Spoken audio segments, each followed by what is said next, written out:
The luckiest person in the world is music teacher Frane Salak from Croatia. In the summer of 2002, he won £600,000 in the lottery and gave all of his money to relatives. According to Salak, he had survived 7 near-death experiences in his life.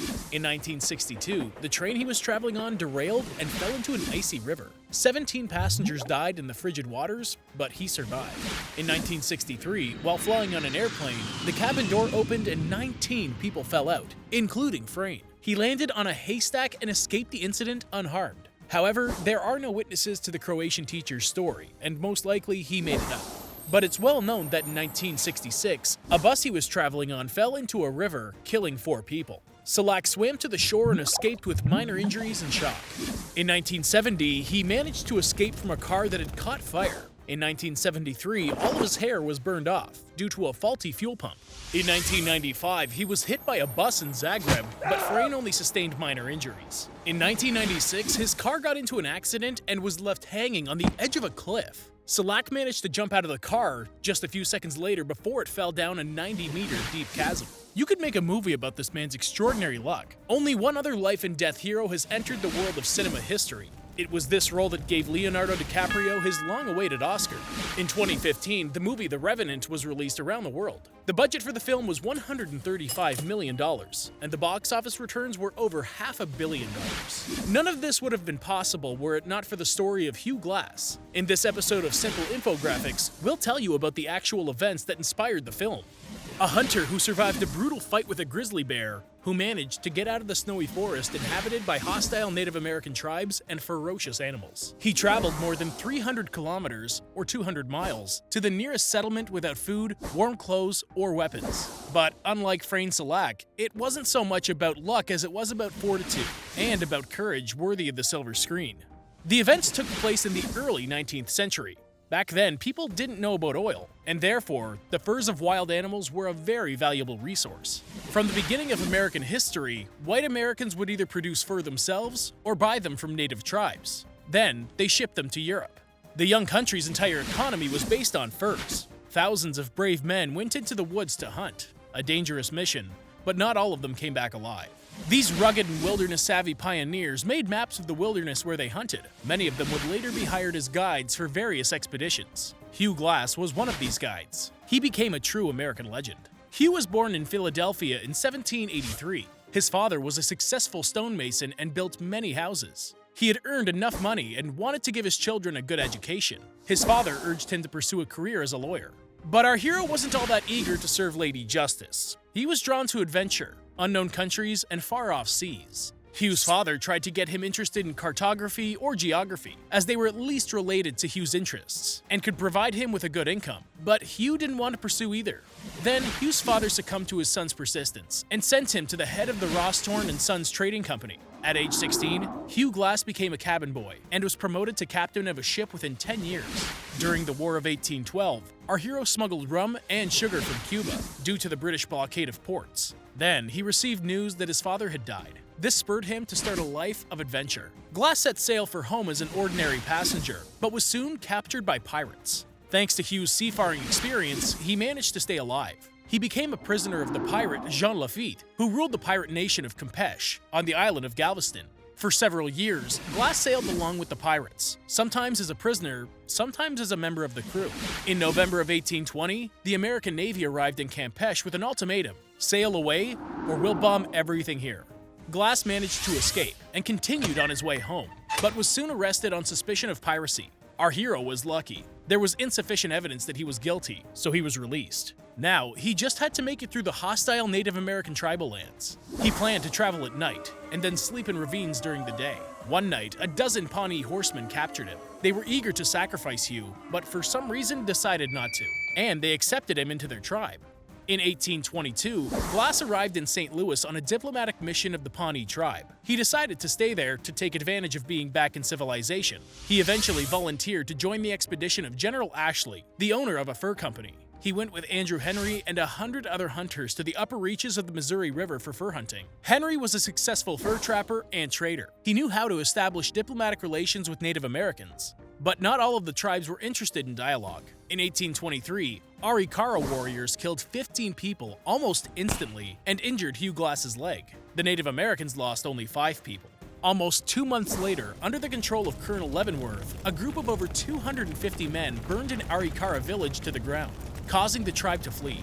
This was the first time in history that the U.S. Army had used troops against Native Americans west of the Missouri. In order to avoid further confrontations with the Native Americans, the trappers left the river and went overland to the Rocky Mountains. One group, led by Jebediah Smith, moved west along the White and Cheyenne rivers. Another group, led by Andrew Henry, headed northwest to the fort at the mouth of the Yellowstone. In the woods that Henry and his party were traveling through, there were many grizzly bears. While he was counting along the route, he came across a mama bear and her cubs. She was 2.5 meters tall, more than 8 feet, weighing over 400 kilograms, or 880 pounds, and she attacked Glass. Hugh didn't have enough time to use his rifle, but he drew his knife and fought the enraged beast until the other hunters came running to help. They killed the bear, and Glass was badly injured. The animal's claws had torn his back to the bone, as well as his head and throat. Glass also had a broken leg. Even after medical attention, Major Henry was convinced that he was only going to survive for a couple more days. They didn't abandon Glass, and even built a stretcher to transport him. But this delayed the rest of the party quite a bit, so Henry left Hugh behind with 2 volunteers who were supposed to wait for him to die and then bury him. The 2 volunteers were John Fitzgerald and 19-year-old Jim Bridger. In 1825, James Hall compiled an account of the incident, but didn't mention any names. However, other accounts point to Fitzgerald, and Bridger was named in the account of historian Hiram Chittenden. They waited 5 days for Hugh to die, and then put him in a grave, covered him with leaves, and ran. They were afraid that they would be discovered by the Native Americans. Glass regained consciousness a few days later. They left him without weapons, warm clothes, or supplies. Then Hugh, driven by a desire for revenge, had to travel 325 kilometers to the nearby Fort Kiowa on the banks of the Missouri River. At first, he only managed to crawl 2 to 3 kilometers per day. At night, Hugh would build a small fire, hiding in the ravines so that the Native Americans wouldn't see the flames. For 2 months, Glass overcame incredible challenges, finally reaching the fort by mid-October 1823. After getting his strength back, Glass began his search for Fitzgerald and Bridger, who had abandoned him. He went to Fort Henry, but by the time Glass arrived, Fitzgerald and his group of hunters had already left the fort. They missed each other by just a few days. Glass found an empty Fort Henry, and then moved on to another fort near the Bighorn River. Here, he found Jim Bridger. Hugh initially lashed out at him in a fit of rage, but common sense prevailed and Jim was spared. In February 1824, a group of 5 men, along with Hugh, left the fort to deliver a message to General Ashley. In the spring, they encountered a group of Arikara natives. 2 hunters were killed in the confrontation, and the rest ran away. Glass was, again, on his own. On April 19th of that same year, John Fitzgerald joined the U.S. Army. Hugh returned to Fort Kiowa, and then made his way to Fort Atkinson. That's where he ran into Fitzgerald. Glass took back his long rifle from Fitzgerald. He didn't take further revenge on him to avoid being charged with the murder of a U.S. Army soldier. In the summer of 1824, Hugh Glass took part in the fur trade in Santa Fe. In the fall, he returned to St. Louis to terminate his work with Ashley, ending the fur trade in Santa Fe. He was later hired by a trade group as a guide, and was shot in the back with an arrow. The shot was presumably fired by a member of the Shoshone tribe. Hugh survived. In 1828, the American Fur Company built Fort Union at the mouth of the Yellowstone River. Here, Hugh entered into a collaborative agreement with Kenneth Mackenzie. Hugh Glass was famous for his incredible luck and his will to live. He was also one of the best hunters of his time and produced more furs than anyone else. During his years in the wild, he became a real expert on local rivers and forests, making him an invaluable asset for travelers visiting the northwestern U.S. 10 years after surviving the bear attack, Glass's old enemies, the Arikara natives, caught up with him. In the fall of 1832, the American Fur Company built Fort Cass at the confluence of the Yellowstone and Bighorn rivers. In the early spring of 1833, Native Americans killed Hugh along with 2 other hunters near the fort. Later, Hugh's killers were posing as military-allied natives. Hunter Johnston Gardner recognized them. He noticed that one of the Arikara men was holding Glass's long rifle. In 1839, Edmund Flagg from the Bureau of Economics reported on Johnston Gardner's death. The report noted that Gardner met a terrible death at the hands of the Arikara natives. The records of George Yount confirm our hero's story. Yount was part of the fur trade in 1825. He had traveled through the Rockies and said that he knew Hugh personally. In 1851, he told the Catholic priest Reverend Orange Clark about Glass. And in 1923, paleontologist and historian Charles Lewis Camp published these materials in the California Historical Society.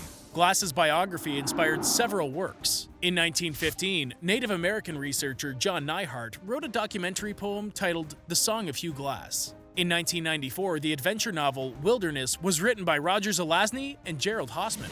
In 1971, the film Man in the Wilderness, which recounted the story of Hugh Glass, was released in theaters. Glass also inspired the band of Monsters and Men to write the song 6 Weeks. And of course, Glass inspired Michael Punk's novel, which became the basis for The Revenant in 2015. Leonardo DiCaprio played the role of Hugh Glass, and won an Oscar for it. The story of Hugh Glass shows the strength of the human spirit and its ability to overcome obstacles. What do you think? Was there a bit of luck involved, or was it because of his thirst for life? Share your thoughts in the comments below. If you like this episode, be sure to like this video and click on the bell to be the first to know about new episodes of Simple Infographics.